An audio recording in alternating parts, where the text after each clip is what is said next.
Nacharam division లో ఒక చారిత్రాత్మకమైన ఘటన. నిజంగా కూడా ఇంతకుముందు మా నాగరాజన్న గారు మాట్లాడుతున్నట్టుగా ఏదైతే బంగారు తెలంగాణ అని 2014లో మనం సాధించుకున్నామో ఈ 10 ఏళ్లు దాదాపు 12 ఏళ్ల కాలంలో 2 పర్యాయాలు కూడా ఇక్కడ టీఆర్ఎస్ ప్రభుత్వమే ఉన్నది, 2 పర్యాయాలు కూడా టీఆర్ఎస్ కార్పొరేటరే ఉన్నారు.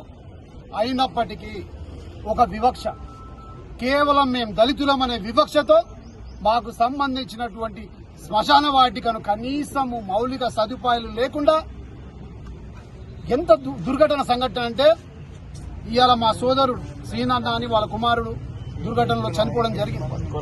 ఆ రోజు భారీ వర్షం, మేము ఆ రోజు కర్మకాండలకు వెళ్ళినప్పుడు అది మేము శోచనీయం, ఆలోచన కూడా వస్తే కళ్ళల్లో నీళ్లు వస్తాయి.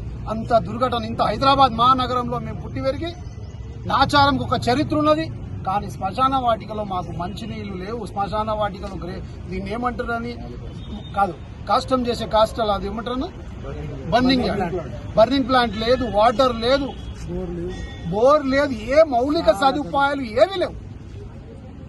ఒక ఆటవిక లెక్కల అడవిలో ఉన్నట్టుగా ఆ ప్రాంతం ఉంది. ఇప్పటికీ మీరు చూస్తే మీకు తెలుస్తుంది పాత్రికేయ మిత్రులకు.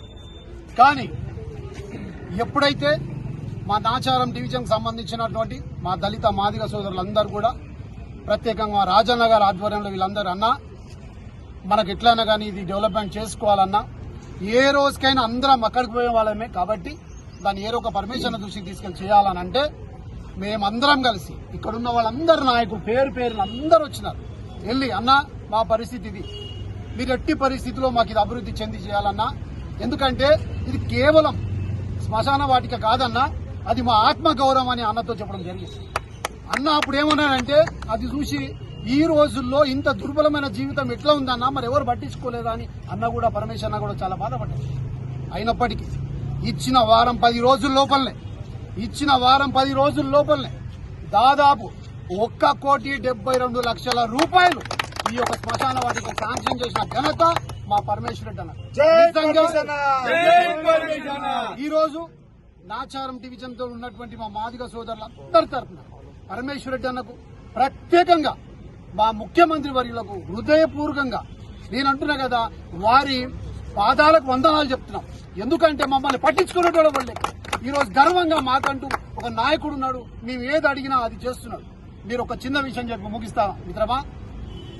ఇట్లాగే నాచారంలో 10 ఏళ్ల నుండి కూడా కొన్ని సమస్యలు ఎట్లా ఉన్నాయంటే ఆ సమస్యగా ఉండిపోయింది. ఉదాహరణకు పెద్ద చెరువు, మొన్న మీరు చూసిన హెచ్ఎంటీ నగర్ కొన్నేళ్లుగా ఆ చెరువును చూపి